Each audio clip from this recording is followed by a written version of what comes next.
W.R. Berkley Corporation, second quarter 2026. We are just going to hit the top line numbers right out of the jet here. Diluted earnings per share sitting at $1.15, which is, a pretty significant step up from the $1 flat they reported a year ago. Yeah. And operating EPS comes in even stronger at $1.27. Yeah, and on the revenue side, we are looking at record gross premiums written of $4.14 billion. Right. And if you read the commentary from management, specifically CEO Robert Berkley Jr., the tone is just highly confident. I mean, he explicitly points to excellent returns for shareholders, which he says is driven by disciplined cycle management. Exactly. So Audition today is a completely no-fluff, retail investor-focused deep dive into these Q2 earnings. We are breaking down exactly how W.R. Berkley is generating these results based on the sources in front of us. Because the standout metric here, the one that really demands your attention, is their operating return on equity. Oh, absolutely. It's massive. They are reporting an annualized operating ROE of 20.5%. And to put that into perspective for you, looking at an ROE of 20.5% is basically like looking at a high-performance engine running perfectly right at the red line, but without overheating. Yeah, that's a great way to put it. And to get that engine humming at 20.5%, you really have to look at the mechanical structure of an insurance company, which relies on this, well, it's a dual engine design. Right. The two sides of the house. Exactly. First, there is the underwriting engine. So that's the actual day-to-day business of pricing the risk, collecting those premiums, and eventually paying out claims. Sure. And then second, there's the investment engine. They take the premium float, which is the cash they hold between writing the policy and paying out a claim, and they put that money to work in the financial markets. So both of these engines have to be working together. Yeah, hitting a 20.5% operating ROE requires both of those engines to fire simultaneously and at peak efficiency. Like if one sputters, the whole vehicle just slows down. Let's pop the hood on that first engine, then the underwriting. Because writing $4.14 billion in record premiums sounds amazing on a press release, but I mean, in the insurance game, revenue growth is actually actively dangerous if your pricing is wrong. Oh, 100%. It's fatal. Right. If you write $4 billion in premiums, but you eventually have to pay out $4.5 billion in claims, you aren't growing a business. You are just accelerating toward bankruptcy. So we need to see how much of that top-line revenue actually hits the bottom line. Well, the profitability metrics on their core business are remarkably tight. Pre-tax underwriting income surged 21.8% to $317.5 million for the quarter. Wow. Yeah. And to understand how they pull that off, you really just have to look at the combined ratio. That is the ultimate yardstick for an insurer. Because it measures the money going out versus coming in, right? Exactly. It measures the money paid out in claims plus administrative costs divided by the premiums they brought in. So anything under 100% means the core insurance business is actually turning a profit before they even start investing the float. And W.R. Berkley reported a GAAP combined ratio of 90.0%. Okay, meaning for every dollar they take in, they get to keep 10 cents in pure underwriting profit. Precisely. Management, however, they want analysts to focus on their current accident year combined ratio, excluding catastrophe losses, which sits even lower at a highly efficient 88.1%. Hold on, this is where I really have to push back on management's framing here, because they are actively excluding 2.0 points of catastrophe losses to get to that 88.1% figure. Yeah, they are. And looking at the breakdown, total Q2 catastrophe losses were $62.3 million. That's $59.7 million in the insurance segment and $2.5 million in reinsurance. But weather and natural disasters are, a literal guarantee in the property and casualty industry. You can't just pretend storms don't happen. Right. It seems a bit convenient. Exactly. Are they just using this X-catastrophe metric to hide the true cost of doing business, like trying to make a rocky quarter look pristine? I get why you'd ask that. It definitely sounds like a sleight of hand to the retail investor. But stripping out catastrophe losses is actually a vital tool for seeing the underlying mechanics of the business. How so? Well, analysts use these ex-cat figures to evaluate what management calls disciplined cycle management. You see, catastrophes are incredibly lumpy. A massive hurricane hits one quarter, and then the next quarter brings completely clear skies. Sure, the weather is unpredictable. Right. So if you leave those wild weather swings in the core metric, the noise of the weather obscures the actual signal of their pricing. By filtering out those volatile, unpredictable events, you isolate the performance of the day-to-day liability lines. Oh, I see. So it's about the math underneath. Exactly. An 88.1% ex-cat ratio tells us that when W.R. Berkley sits down to price a standard commercial auto policy or, say, a workers' comp policy, their underlying math is highly profitable. Got it. It proves they aren't just relying on a lucky quarter of clear skies to bail out sloppy underwriting. The core business model is tight regardless of the weather. Yeah, exactly. But an overall combined ratio of 90% is a blended average. So if we want to know if that efficiency is sustainable, we really have to find out which specific parts of the business are doing the heavy lifting here. Right, so we can split this into two distinct segments. The massive foundational core of their operation is the insurance segment. Gross premiums written here grew 5.4% to $3.8 billion. That's the bulk of it. Yeah, and they are writing across a really diverse set of lines, but other liability takes the lion's share, bringing in $1.24 billion. Then you have short tail lines at $734 million, auto at $461 million, and workers' compensation at $346 million. Okay. And the combined ratio for this massive segment is 91.4%. Okay, before we move on, let's just make sure we are completely clear on what those terms mean for you listening.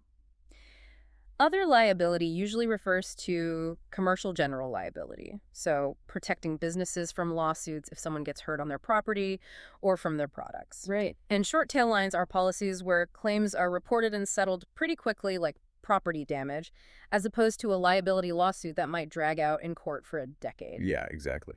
So this massive $3.8 billion segment is basically like a giant, steady cargo ship. It takes time to turn, it generates the absolute bulk of the volume, and it reliably delivers the goods at a solid 91.4% ratio. But then we have the reinsurance and model and excess segment. And the contrast here is just fascinating. First, model in excess means they are stepping in to provide very specific single peril coverage, usually layering on extra limits above what a primary insurance policy will cover. So it's specialized, high-stakes risk. Highly specialized. And the gross premiums in this segment were much smaller, just $341 million. Yeah. But look closely at the year-over-year comparison. That premium volume actually shrank. Wait, it shrank? Yeah. In Q2 of last year, they wrote $370 million. Yet this smaller segment is operating at a phenomenal 79.3% combined ratio. The loss ratio on the reinsurance side dropped dramatically to 49.2%, which is down from 57.7% a year ago. Wait, they shrank their top-line revenue by almost $30 million, but their profitability metrics improved drastically. Yes, they did. I mean, if the main insurance business is a massive cargo ship, this reinsurance segment is operating like a high-speed interceptor. It has a much smaller footprint, it's nimble, and the margins are just razor sharp. But how exactly does shrinking your revenue lead to better profits? It all comes down to walking away from bad math. Yeah. A lot of companies, especially in the broader financial services sector, they're just hopelessly addicted to top-line growth. Because Wall Street demands it. Exactly. They feel immense pressure from analysts to show that revenue is going up every single quarter in every single division. But in insurance, if you relentlessly chase top-line growth during a soft market cycle, meaning a period when premium prices are broadly just too low across the industry, you end up winning policies by severely underpricing the risk. Which catches up to you eventually. Exactly. So Berkley looked at the reinsurance market. They ran their actuarial models, and they realized the pricing on certain risks simply didn't justify the potential catastrophic payouts. So they just walked away. They let their competitors take the bad bets. So they intentionally cut the bottom tier of their clients, like the clients who bring in some premium dollars but cause the absolute majority of the massive headaches and payouts. Yeah, by dropping that risky revenue, they avoided the massive claims that inevitably follow it. So the premium volume shrank, sure, but the loss ratio plummeted to 49.2%. They actively chose to be smaller in order to be vastly more profitable. Wow. This is the very definition of cycle management. They refuse to chase volume just for the sake of a glossy press release. And that discipline in underwriting feeds directly into the second engine we mentioned, the investment float. To really grasp the power of an insurance company, you have to understand float. Structurally, an insurer is basically a massive investment fund that gets its capital from policyholders instead of traditional investors, right? That's the perfect way to look at it. When a construction company pays $1 million for a liability policy today, Berkley holds that money until a claim is filed, which, might not be for years. That giant pile of held money is the float. It's essentially a free loan from their customers. A very large free loan. Yeah. And while they wait for claims to materialize, they invest it. So how are they actually deploying the cash generated by that highly disciplined 90% combined ratio? They channel it into today's high-rate environment with incredible efficiency. They reported record quarterly net investment income of $418.7 million. $418 million in a single quarter. Yeah, that is a 10.4% increase year over year. And this income is generated from a massive total net invested asset pool of $34.1 billion. $34.1 billion. That is a staggering amount of capital. How do you even begin to structure a portfolio of that size without taking on, undue risk? Well, you focus heavily on fixed maturity, Sure. so essentially bonds. 75.8% of their entire portfolio is in fixed maturities. And the quality of those bonds is exceptionally high, boasting an average credit rating of AA. So they aren't chasing yield by buying risky junk bonds. No, not at all. They are sticking to incredibly safe debt. But looking at the details here, there is a specific metric that stands out to me. The duration of that fixed maturity portfolio is very short. It's just 3.2 years. Right. Now, given the current interest rate environment where yields have been incredibly attractive, locking in a short 3.2-year duration seems way too conservative. Aren't they leaving a massive amount of money on the table by not locking in those high yields for, say, 10 or 20 years? Yeah. I mean, it definitely looks conservative on the surface, but a 3.2-year duration is actually a highly calculated tactical advantage when you factor in duration risk. Okay, unpack that for me. Sure.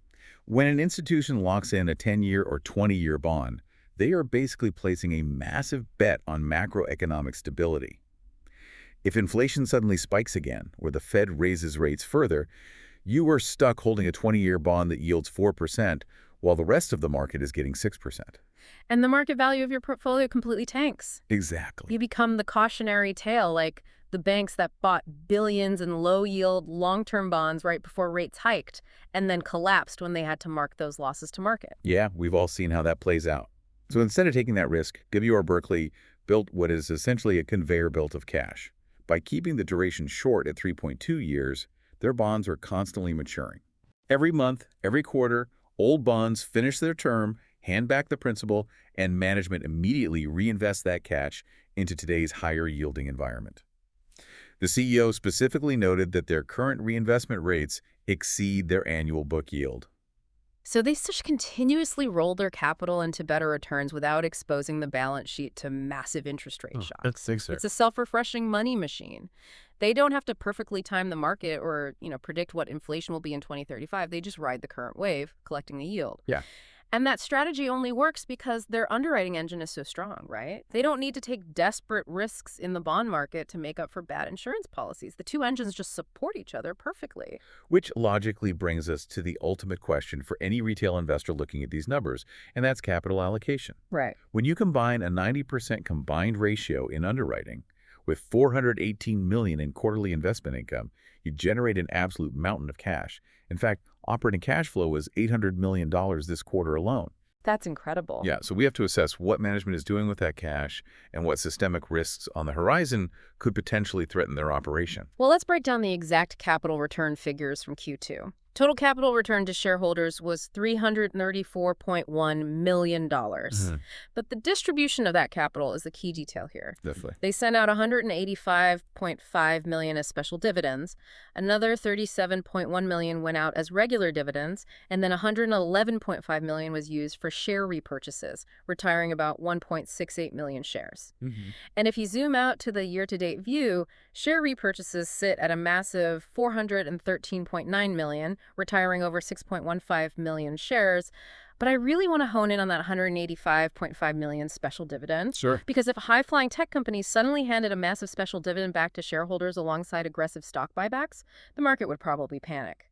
Analysts would say the company completely ran out of organic growth ideas or viable acquisition targets. Is returning this much cash actually a bearish signal for Berkley? I get why you'd think that, but this is a critical distinction to make between sectors. In the tech sector, yeah, massive dividends often signal the end of the hyper-growth phase. But in the property and casualty insurance sector, returning excess capital is the ultimate hallmark of discipline. How so? Think about the alternative. If an insurer has excess capital burning a hole in their pocket, and they feel pressured by Wall Street to grow at all costs, they inevitably make catastrophic mistakes. Because growing in insurance requires taking on more risk. Exactly. They will either start severely underpricing policies just to win market share, which immediately destroys that beautiful 90% combined ratio we just analyzed. Yeah. Or they try to force growth by buying a struggling competitor that's just loaded with a toxic balance sheet and underpriced liabilities. Which brings the whole ship down. Right. So WR Berkley returning this cash is them signaling to the market, hey, we price perfectly, our investment portfolio is pristine, and we have more cash than we need to support the current risks we've written. Here, you take the excess. Wow. So it directly juices the return on equity for the remaining shareholders while avoiding the trap of reckless expansion. Yes. The special dividend isn't a lack of ideas. It's a refusal to execute bad ideas just for the sake of motion. They maintain exactly enough capital to protect the house against the horizon risks they flagged in the report. And management was very specific about what those risks are. They called out persistent economic inflation, recessionary risks, climate-altering catastrophe severity, and then emerging liability claims around cybersecurity and artificial intelligence. Yeah, and none of those are trivial issues you can just hand wave away on an earnings call. Social inflation, which is the trend of jury verdicts and liability lawsuits becoming exponentially more expensive, that is crushing some insurers right now. I can imagine. Add in climate-related severity, where historical models for predicting 100-year storms are completely breaking down, and you have a permanent structural challenge. Yeah, the weather's getting wilder. And then look at the liability frontier surrounding artificial intelligence, figuring out who is legally responsible and what the financial damages are when an AI algorithm causes a massive operational failure. It's incredibly complex. So to survive that level of uncertainty without sweating, an insurer needs a fortress balance sheet. Exactly. W.R. Berkley retains exactly the capital they need to weather those macroeconomic storms, keeping their credit rating pristine, and then they confidently distribute the rest of the excess cash right back to you. Bringing it all together, what we are looking at is basically a masterclass in balance. We started with the analogy of a high-performance engine, and the numbers really do back it up. You have the underwriting engine generating a 90.0% combined ratio, dropping to 88.1% if you filter out the unpredictability of weather. Right. You have segments like reinsurance proving they understand the power of shrinking revenue to preserve profit margins. And you have the investment engine taking that massive premium float, keeping the duration short like a conveyor belt of cash, and printing $418 million in quarterly income. Yeah, and the output of those two engines working in harmony is that 20.5% operating ROE. Maintaining a return that high requires immense discipline on both sides of the house, and it just shows the underlying mechanics of their business model are exceptionally sound. I want to leave you with a broader thought to mull over, looking past just the specific ticker of WR Berkley. If an insurance company can print a 20.5% operating ROE, actively shrink certain segments to maintain margin, and push premium growth in such an uncertain economic environment, well, what does that imply about the pricing power dynamics across the broader commercial market? That's a great question. Right. If insurers currently hold all the leverage, which these margins clearly suggest they do, are everyday businesses simply forced to absorb these premium hikes indefinitely?